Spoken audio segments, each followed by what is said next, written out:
Prenez la route et partez à l'aventure. Quittez les pierres de soleil et partez en direction de la ville du temps, à 268 km de Metz. Traversez les forêts haute-saônoises, coupez à travers champs de Montbéliarde, longez le Doubs, mais pas jusqu'à sa descente en cascade jurassienne, et arrêtez-vous donc à la capitale comtoise, car c'est à Besançon et ses alentours que vagabondent les œuvres de Juliette Dubois, alias Jarcliette. Quand j'étais petite, ma mère, elle me faisait toujours faire des dessins. Elle me mettait toujours des dessins avec de la peinture. Et puis, elle nous a un petit peu initiés à ça, à prendre notre mal en patience, à nous occuper, à faire des travaux manuels. C'est vrai qu'on a toujours été un peu là-dedans. En primaire, on faisait un peu des travaux de classe avec les feutres et tout. Moi, je me rappelle que je voulais toujours dessiner des trucs que les gens ne pensaient pas. C'était un peu bizarre. Enfin, je me sentais un peu différente. Il y a une fois où ils nous avaient demandé de faire un dessin libre. J'avais peut-être 9-10 ans, puis avec mes feutres, j'avais redessiné un paysage, et puis j'avais vu peut-être, je sais pas moi, à la télé ou je sais plus où, un tableau de nus.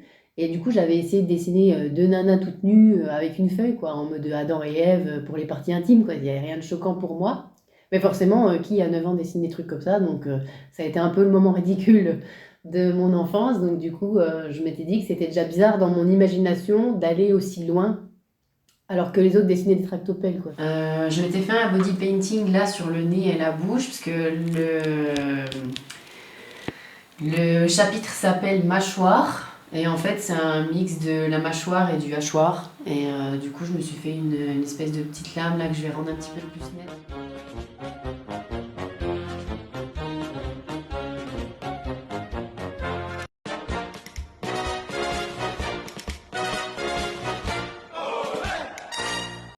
Malgré les cours d'art plastique au collège, Juliette s'ennuiera avec les consignes imposées. Elle ne se sent pas assez libre.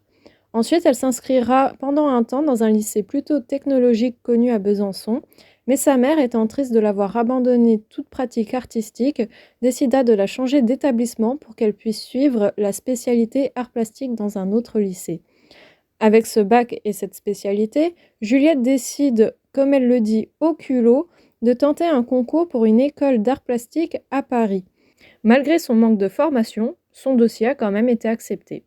Elle refusa l'offre car le coût de vie à la capitale est bien trop élevé pour elle et pour sa famille, et aussi elle ne se voit pas galérer pendant plusieurs années à essayer de rattraper cette formation, ce niveau qu'elle n'a pas. Aussi, elle a participé à ce concours, comme elle le dit, pour se prouver quelque chose, et d'avoir été acceptée lui a amplement suffi. C'est ainsi qu'elle s'est inscrite en licence de psychologie à Besançon et elle y découvrit l'art-thérapie. Mais ne trouvant pas assez de débouchés à la fin de cette licence, elle n'y restera donc qu'une année pour ensuite se réorienter en art du spectacle à Besançon aussi, car il propose des débouchés pour devenir art-thérapeute. C'est ici que nous nous sommes rencontrés.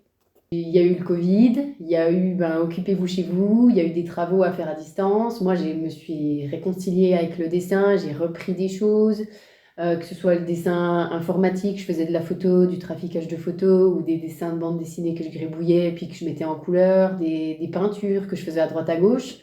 Et du coup, ça fait que c'est revenu vachement dans ma vie. Je me faisais des peintures sur la voiture, un peu partout, quoi. En fait, c'était plus une manière d'exister après. Alors que c'est parti de rien. C'est parti même d'une sensation d'être ridicule. Et du coup, je me suis dit, je vais faire un body painting sur mes dents. Sauf que ça marchait pas du tout, ça glissait. Donc du coup, j'ai refait mes dents en 3D à partir d'une photo. Et j'essaye d'ajouter un paysage, voir si ça marche, un paysage bateau. Donc là, j'avais réussi à peu près à mettre celui-là. Attends, par curiosité, t'as essayé de peindre avec quoi sur tes dents? Eh ben, un pinceau simple avec de la peinture, hein. Donc, du coup, j'étais comme ça. Fallait surtout pas que je me lèche les dents, quoi.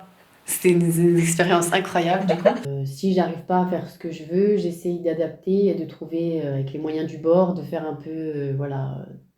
Et c'est pas frustrant dans le sens où c'est vraiment une décision personnelle de faire avec vraiment les moyens du bord et de ne pas imaginer plus, de pas envisager plus, même financièrement, de faire des trucs un peu plus qualitatifs. Mais c'est vrai que plus j'avance, plus je me dis que ce serait peut-être, ça m'aiderait à être plus crédible.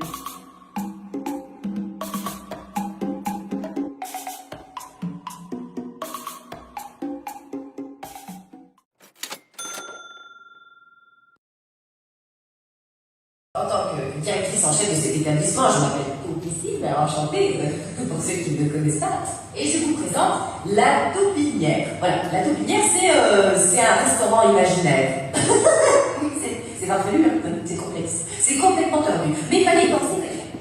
Et on est là ensemble pour réfléchir, pour se casser la tête, et puis aussi pour se péter la panse. Des serviettes sont à votre disposition. Si pendant le repas vous vient l'envie de pleurer, de rire. Après, pour l'instant, j'ai aménagé mon garage et puis mon salon. Et du coup, j'ai un espace de travail à l'intérieur, puis un au garage qui est un petit peu plus à l'extérieur, mais c'est tout à fait gérable. Et je peux aussi stocker dans la grange de ma grand-mère. J'ai une scie sauteuse pour faire un peu des branches, faire un peu qu'il y ait un arbre dans ma salle à manger. Puis que j'ai une salle à manger de nature. Pour que ce soit plus inspirant. Pour Juliette, le lieu de création, ce sera là où elle est, là où elle vit, là où elle est installée, ce sera son environnement, ce sera ce qui l'entoure, peu importe où elle se trouve en fait. On peut avoir tous les outils qu'on veut, avec tout l'argent qu'on veut, si on n'a rien dans la tête et rien dans le cœur, ça marche pas du tout. Même si Juliette rêve d'un jour avoir un local où elle peut créer son art à la fois performatif ou art plastique, Juliette n'a pas besoin de lieu dédié pour créer car pour elle l'art est une façon d'être et qu'il prend vie là où elle existe.